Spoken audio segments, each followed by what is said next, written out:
পহেলগাঁও হামলায় জঙ্গিদের স্কেচ প্রকাশ্যে, পুঞ্জে নাশকতামূলক একাধিক ঘটনায় যুক্ত এই জঙ্গিদের কোড নেম জানা গিয়েছে। এই তিন জঙ্গির কোড নেম মুসা, ইউনুস এবং আসিফ।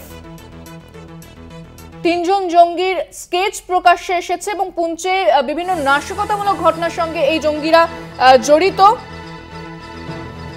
এবং এই তিনজনের কোড নেমও জানা গিয়েছে। কোড নেম হচ্ছে মুসা, ইউনুস এবং আসিফ।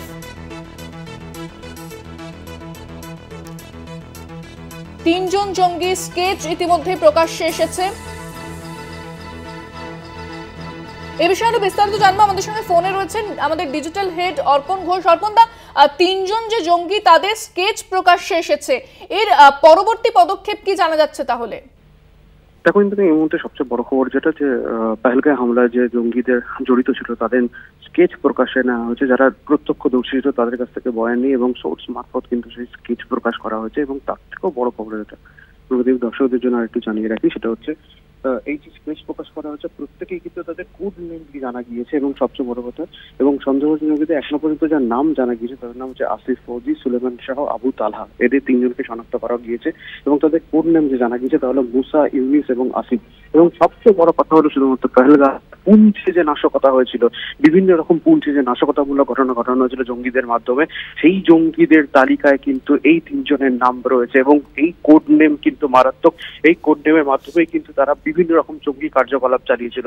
এবং আরো একটু বিষয় বলতে থেকে দর্শকদের জন্য জানিয়ে রাখি, সেটা হচ্ছে যে ইতিমধ্যেই কিন্তু এই যে পহেলগাঁওতে যে জঙ্গি হামলা ঘটেছিল তার দায় স্বীকার করেছে লস্কর-ই তৈয়বা, পাকিস্তানের জঙ্গি সংগঠনের যে ছায়া সংগঠন, তারা হচ্ছে রেজিস্ট্রেন্ট ফ্রন্ট নামে, তারা তাদের বিবৃতি সামনে এসে তারাই এই ঘটনার দায় স্বীকার করেছে। এবং ইতিমধ্যে সোশ্যাল মিডিয়ায় যে ছবি ছড়িয়ে পড়েছে সেখানে দেখা যাচ্ছে যে AK-47 হাতে হাতটা রেখে গিয়েছে কয়েকজন সন্দেহভাজন জঙ্গিতে। এই আবহে তিনজন জঙ্গির সন্দেহভাজন স্কেচ প্রকাশ করা হয়েছে। এবং শুধুমাত্র স্কেচ প্রকাশ নয়, এটা ইন্ডিয়ান আর্মি যত তাড়াতাড়ি সম্ভব এই ঘটনার কারা জড়িত, কিভাবে জড়িত, আর কারা জড়িত তাদের খুঁজে বের করার চেষ্টা করছে। তবে এই জঙ্গিদের যেহেতু কোড নেম শনাক্তকরণ হয়ে গিয়েছে, খুব দ্রুত এদেরকে ধরা সম্ভব বলে জানা গিয়েছে এবং জানা যাবে বলে আশা প্রকাশ করছে এই ভারতীয় সেনা।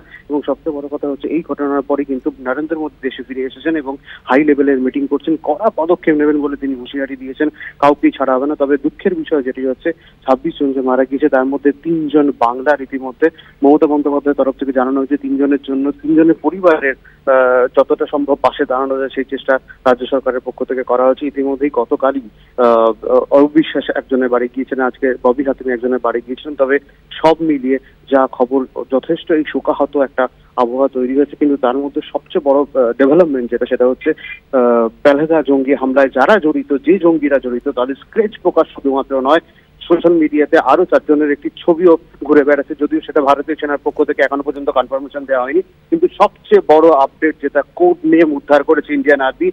আশা করা যাচ্ছে দ্রুত এই জঙ্গিদের পাকড়াও করতে পারবে ভারতীয় সেনা। ইন্দ্রাণী, ধন্যবাদ অর্পণদা। অর্থাৎ যে তিনজন জঙ্গির কোড নেম সহ তাদের স্কেচ প্রকাশ করা হয়েছে এবং কোড নেম যেখানে বলা হচ্ছে মুসা, ইউনুস এবং আসিফ, ইতিমধ্যেই একটি স্কেচ প্রকাশ্যে এসেছে এবং চিরুনি তল্লাশি চলছে।